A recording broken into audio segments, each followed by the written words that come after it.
There is a light inside of every one of us, an ember that burns and begs us to become more than what we have ever been. It's our aspirations that must become our allies. I noticed that everything that I've accomplished over the course of my life, I accomplished with a new set of beliefs and a new set of habits.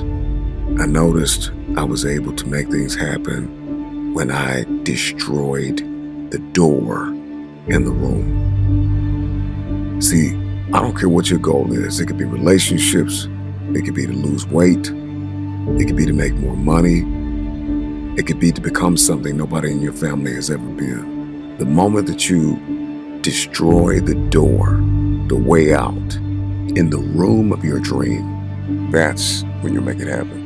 What you do while you are in pain will echo through the ages.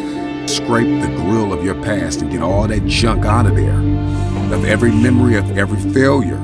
You need to unplug from everybody and everything that is telling you that you cannot have your future, that you cannot have this goal, that you can't do what's on your heart to do. You gotta unplug, unplug, unplug, unplug, unplug, unplug. There are too many people in your life that keep telling you that you are not qualified, that you don't have what it takes, that you will never be able to accomplish because your resume ain't long enough, because you don't have the experience, because you are unfit. And so you gotta unplug from all the negative voices. You gotta unplug from everything and everybody that's telling you you cannot have that dream, that you are not qualified to have that dream. I need you to believe in you, because we believe in you. Your mama believes in you. Your daddy believes in you. Your peers believe in you. I know. But you had one encounter with a doubter, one encounter with a naysayer, one encounter with a hater, and you let it break you. I need you to believe in yourself. I refuse to let another person make their impossible mine. And I need you to do the same thing. Refuse to let another person make their impossible yours. So you can't have the dream unless you know you. Everybody wants this dream, everybody wants this lifestyle, but they don't know themselves. And so you need to take some physical evaluation, some emotional and psychological evaluation, spiritual evaluation, and you got to figure out, okay, what works? And what doesn't, and what are my boundaries, and what are my limitations, and what am I capable of, and what do I need to work on? And then you need to connect with the people that believe in your dream. Life moves at the speed of your relationships, connections, and circles. You need to ask for forgiveness. You need to forgive yourself. You need to reprioritize your activities. Everybody wants the dream to come true, but nobody wants to reprioritize their activities. Nobody wants to hack into their habitual nature and build new habits that are going to give you the future that you seek after. If not now, then when? I need you to chase your dream. And if you run fast enough, you just might catch it. So now it's time for you to pick yourself up and start trying, because the strength within you is much stronger than the forces trying to break you. Everything you need to go to the next level, you already have inside. The will, the strength, the passion, the heart, the desire. And you never have to accept the mental shackles, the mental chains.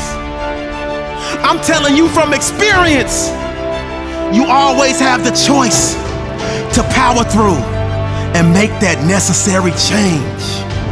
Never let the darkness block the rays of sunshine that are reserved for you. Because winners find a way, losers find an excuse.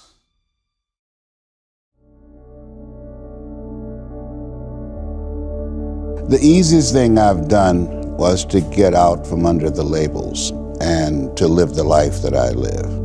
The most difficult thing I've ever done was to believe that I can do it. We want to live a life that will outlive us, the work that you're doing. There are people that you will never meet whose lives that you've transformed, that you're living a life that will outlive you.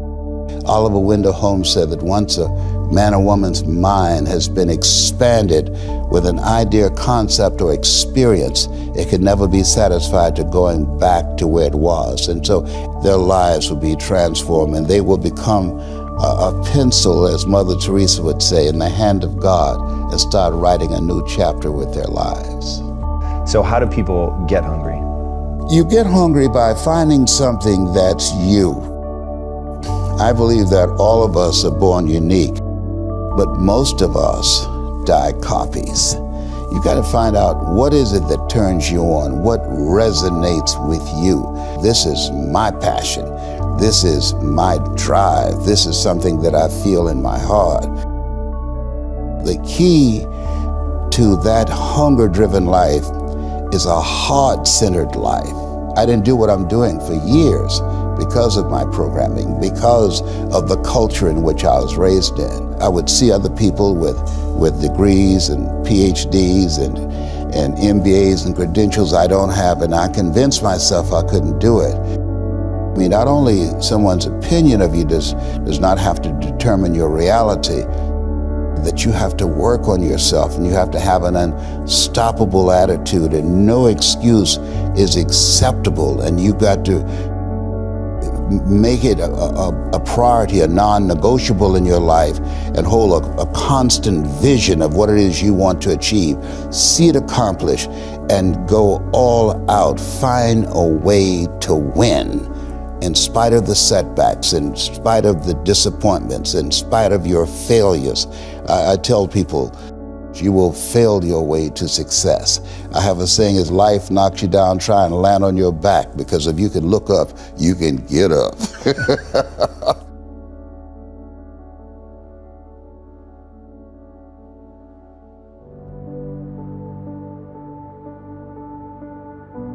A gentleman who dramatically transformed my life, I was a junior at Booker T. Washington High School in Miami, Florida.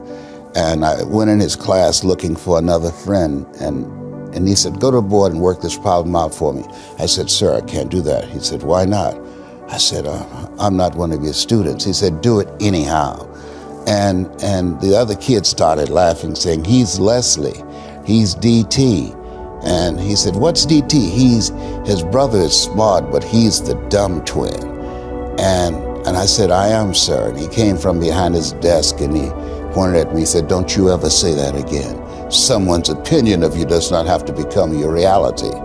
And he taught me three things. He said, if you want to become successful in life, young man, he said, number one, you got to change your mindset.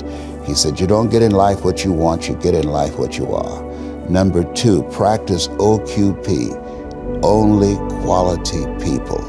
You earn within $2,000 to $3,000 of your closest friends. I found that out. I left all my broke friends. I said, y'all gotta go. Because I used to be so broke, I passed the bank and tripped the alarm, you know? And the third thing he said, develop your communication skills, because once you open your mouth, you tell the world who you are. He said, those are three major things that you want to work on that will liberate you from living in Liberty City, living in poverty in Overtown. It will help to escape out of where you are right now. I didn't do what I'm doing for years because of my programming, because of the culture in which I was raised in. I would see other people with degrees and PhDs and MBAs and credentials I don't have, and I convinced myself I couldn't do it. But Mr. Washington, on that day, we became friends. And I read something by Dr. Norman Cousins. He wrote a book called The Biology of Hope. And he talked about the fact that when something happens to you, you don't deny it, you defy it. And I was defiant that I'm going to beat this, I'm going to handle this. That there are people who many times when something happens to them, that they embrace it from a place of fear and it takes them out. And Elsie Robinson said, things may happen to you and things may happen around you, but the most important things are the things that happen in you. And you have to stand up inside yourself and deal with it and handle it. The amount of mental pain of how many times you're gonna have to do something that you don't want to do to get to where you want to go. When I was 297 pounds and I was fat as hell trying to be a Navy SEAL, the scariest thing in the world to me, even to this day, was that could have been the rest of my life. I thought then I was trying hard. That's the scariest thing in the world. I thought then, 297 pound, working for Ecolab, spraying for cockroaches, making $1,000 a month. I thought that was me at my 100% potential. Come to find out, a few years later, I wasn't anywhere near that. 106 pounds less, graduated Navy SEAL training, went on to do all these other things. Looking back on that, that was me trying hard. That's why people gotta understand, what is in us, we have no idea until we start trying hard. And I mean really trying hard, where you're obsessed with, hey, this is my new norm. My new norm is that, wow, this isn't always fun. It's not always meant to be fun. And that's when you know you're trying hard. Is that, and so people listening to us that maybe are at 20% or 30%, you know, about, yeah, I'm going hard, I'm going max, and yet they're not seeing the results. Like, how do they actually shake themselves out of that? We're all in a battle with our own brains. That's all life. of us. That's all life is. It's the most powerful thing in the world, is your own brain. It can work for you or against you. And as opposed to focusing on all those bad things that happened to you, all the things you didn't have, the people that called you names, all the stuff in Brazil, Indiana, and you start thinking, wait a second, I just visualized this, and now I can take it to the next level, because the visualization got you through the SEAL training. It did, and I was able to visualize the end. So when I was 297, and I was all fat and out of shape, and I couldn't run a quarter mile, and I was drinking milkshakes and eating boxes of donuts, I visualized, man, how would it feel? For a brief moment, there were 22 guys that graduated. I watched this segment on TV about these guys going through Navy SEAL training. And I couldn't even, I wasn't a great swimmer, I was afraid of the water, all this crap, man. But at the very end, it says 22 guys, this commanding officer's up there and he gives this great speech. I was like, man, I wonder. So I started visualizing me being the 23rd guy in these dress whites, sitting there with these guys, getting that Navy SEAL, graduating this Navy SEAL training. I was like, God. So I put myself there. I was like, man, that's an amazing feeling. I put myself there at 297, not even able to do anything that these great men were doing. I said, man, if I could feel that would change my life. I could just feel that. It lasts for 1 second. You get that certificate, you walk across the stage, and what's next? But I didn't know that then. My mind was that I thought I lived in that moment forever. So I said, wow, man, if I could just feel like that. If I could feel like that. And what was that feeling you wanted so bad? Respect? No, Accomplishment? victory. I wanted to win. Not like beat somebody else. It wasn't about that. I just wanted to go the distance. Everything in my life, when something got hard, I quit. If it was reading, that's where, I wasn't great at reading, I wasn't great at writing, so I just quit. I couldn't catch on as fast as you. I had to work harder than you, so I quit. I wasn't great at things, so I quit. I'm not good at this. Like, man, if I could just go that distance, that extra mile, to just go, just to finish. I want to finish. I want to feel victory. And victory for me wasn't winning, it was just finishing. So I said, you know what? If I could feel like these guys feel, it would change my life. But what I realized, the best feeling I had was when I was by myself trying to lose this weight.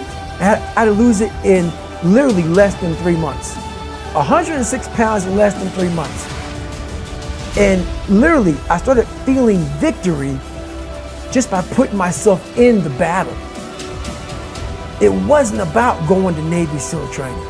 It wasn't about being the 23rd guy in that chair. I started realizing, man, just by going to war with myself every day, and putting these challenges and these goals and these obstacles, these insurmountable obstacles. So it wasn't about losing 106 pounds. Me losing 5 pounds was an accomplishment. Me losing 10 pounds and then 50 pounds. And then the more I did this, the more I gained confidence. And then the more I gained confidence, the more I realized these guys can't do what I'm doing right now. I had no coach, had no trainer, had no money. I didn't know how to lose weight. I had no knowledge of what I was doing. I was just working. I was just sacrificing. And then through that, all these different tools started coming up. But I would have never found these tools if I didn't put myself in a very uncomfortable place. We all look for toughness. We all want it, but we look for it in a comfortable environment. Everyone watching this already made a decision this morning. This morning, they made it a life-changing, huge decision this morning. And that is either I'm going to get up, enter the world with no intention, go through the motions to hopefully get by or survive, or I am going to get clear in this morning about what I want, what I'm going after, who I'm going to be, how I'm going to serve, and whether or not I'm going to be excellent and extraordinary or not. So how do I do it? And here's how I'd recommend others do it. Here's a simple thing to do. 3 things I want you to do every day. First, I want you to write 10 prompts for the morning for yourself. 10 prompts. Those prompts for you might say, how can I be a great mother today? How can I show appreciation to someone on my team today? It might say, how do I care for my health today? It might say, 3 words I want to keep in mind all day. Right? There's the 10 prompts that we know correlate with long-term success that we've measured. There they are. So I fill that out every morning. Second thing I want you to do, at the end of the night, 10 more prompts. What did I learn about myself today? What did I learn about other people today? Did I demonstrate my best today? Where did I not? Where did I get stuck? Where did I get frustrated? What negative thought did I have today that I don't need to have anymore? How did I treat people today? Did I move as swiftly towards my goals today? Was I very clear about exactly what I need to do today to move forward? Score 1 to 5. So it's generate energy. Did I generate the energy I needed today to deliver my best? Productivity. Did I avoid distraction today and only focus on the needle moving activities? And what do you do if the answer is a low score on something? It's always, there's so many low scores in there. What do you do about them? I'm aware of it, and I take that, and what I do is I flip the page for the next day of the planner, and I just write down, don't get stuck here, don't do this. It's just a constant learning process.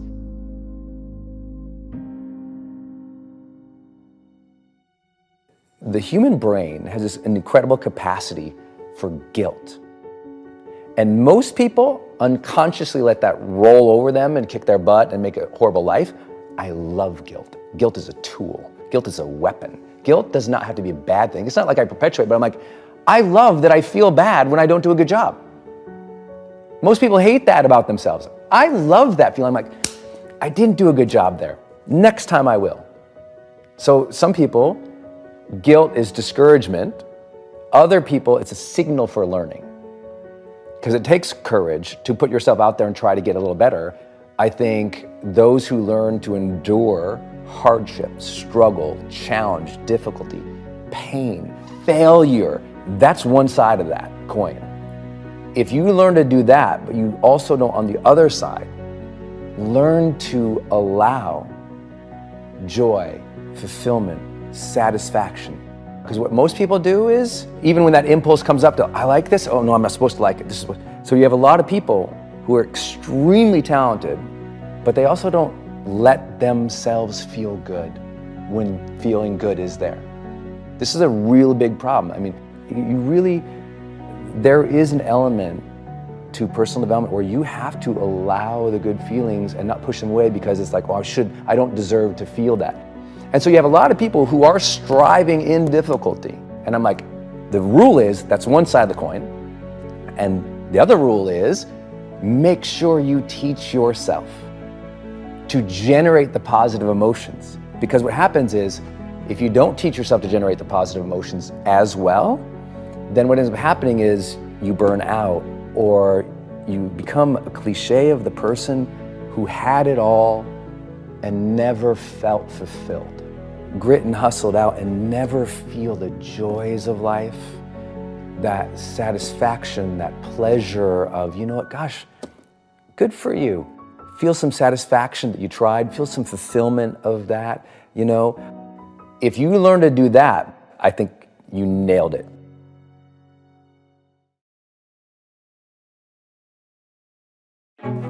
The late great Muhammad Ali said, "If my mind can conceive it and my heart can believe it, then I can achieve it. If you can't stand the heat, get your butt out the kitchen." You got to understand that there are going to be many circumstances that will require your full, undivided attention. Remember this, you can be a victim of your life or the master of it, but the choice is yours. The time is now. There is no more time to waste. Stop sacrificing your success. The mindset of a champion, the mindset of a winner, is the growth mindset, where you decide to move forwards into growth. The choice is yours. You're either growing or you're dying.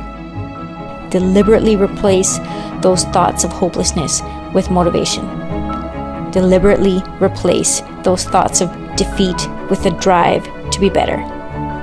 Your mindset can deliver you a great life. So get to the business of deliberately leading it there, because it can't happen any other way. You've got to start with that belief in your mind. I've got this.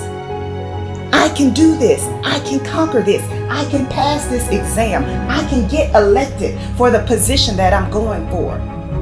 I can create abundance in my life. These are the thoughts that you have to have in your mind in order to become successful.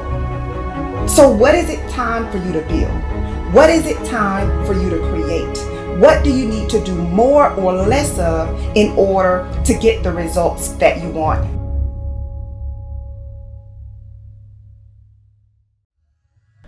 There's always going to be ups and downs in life, man. There's always going to be bumps in the road. Things that ain't going to go as planned. Unexpected stuff's going to happen. You're going to face some pain. You're going to face some tough times. And if you ain't trained your mind to be prepared for it and how to handle it, it's going to break you. The secret is to work on your mindset daily. Work on the way that you see the world. Otherwise, you'll live your whole life seeing the world through someone else's eyes. You'll be a creature of circumstance. You'll be a victim of your life and not the master of it. Read books, listen to audios like this one. Start learning about why you do the things that you shouldn't do and why you don't do the things that you should. It's all because of the way that thing between your ears is wired. But know this, you're in control of rewiring it whenever you make the decision to do so. At any moment, you can take control back of your life and start creating a life that you deserve, not a life that someone else has paved out for you. And when all of the struggle comes, all of the bad times, all of the dark times come around, which they inevitably will, you'll be strong enough to take it head on, and it will make you rather than break you. You have greatness inside you, let me tell you. Unlimited potential. But you have to train your mind. Every single day, things are going to happen outside of your control. The weather, terrorism, coronavirus. But you can't control any of that shit. All you can control is how you choose to look at situations. You can control the information that you're letting in here. Never forget that you can have anything in this life that you want if you're willing to go and get it. You've got to have belief. You've got to have belief, and that belief comes from working on your mindset every single day. I was 19 years old. I had a 1-year-old baby and another one on the way, and I didn't have a pot to piss in. I was working in a factory, 12-hour shifts, days and nights, and I made a decision to change. I painted my earphones orange and blue to match the colour of the earplugs that we had to wear. And all I would do was listen to audios like this one, training my mind every second I could. That decision changed my life forever. I used to wonder if mindset really mattered. I thought that success was all about talent and skill set, But I came to realize that someone who is great at what they do can quickly be bypassed by someone who is less talented but more confident. Remember this: confidence attracts, but unbelief repels. So if you have a mindset that you are average or that you never get great opportunities, without realizing it, you are creating your reality. Many of the people you look up to, they are not super smart or super talented. You are just as smart and talented as they are. They just latched onto their dream and developed the mental fortitude necessary to keep going when they were feeling the frustration that you might be feeling right now. And so there will be days when you feel weary. But battles are not won based upon feelings. Your commitment must overpower your feelings. So the fundamental question to worry is, what if? What if I do a bad job? What if I don't get the money that I need? What if people don't like the content that I'm putting out? But if you want to get better results, you're going to have to shift from sinking to building. You're going to have to shift from worrying to saying, you know what, I got this. That's what mindset is all about. Mindset is about having confidence in yourself. Mindset is about saying, I don't care what comes up. I don't care what obstacles come my way. I have this under control. Why? Because if I think it, I can imagine it, I can envision it, and then I can help this thing come to pass. Oh, I hope I'm helping y'all today. These are the things that you've got to focus on. At the end of the day, mindset matters. Start your day with power and know that you are enough. You are enough and you have what you need to succeed. You are enough. You're equipped for greatness. You're powerful beyond your greatest imagination. In business, sports, and life, you have to develop a championship mindset. What sets you apart from the pack? Once an obstacle confronts you, you're going to kick it down. You're going to overcome. You're going to rise. I highly recommend that you take a good look at yourself from the inside out and realize that you are not out of the fight, that you are born to win. Regardless of the circumstances, don't ever give up on you, because you matter. And it is this time for you to realize that the mindset must be put in the right place, because it's only so much time that you have. So don't waste it. Don't waste it on doubt. Don't waste it on negativity. Don't waste it on fear. Put all your effort into being the best individual, the best makeup of who you truly are. You are a champion, a warrior. You must build a mindset for success. A mindset that can endure pain and struggle, because it will come. Your mindset will make or break you. Mindset matters. Anybody that tells you differently don't have what it takes to be great. You can develop it. You can mold it. I want you to push. Whether you're an All-American athlete, All-State, All-World, or All-Nothing athlete. Whether you're the CEO, the CFO, or the janitor, or even jobless, you need to develop the mindset that's going to launch you towards the success that you deserve, the success that you want, the success that you need. Don't allow anybody to confront you with their fears.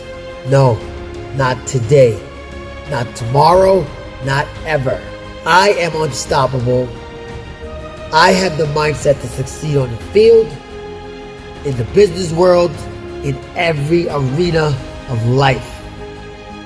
It's time to value your mindset, your health, your passions, not your mother's, not your father's, your passions. There is nothing that can stop me.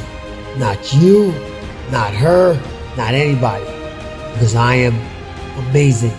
I am great. I am phenomenal. So are you.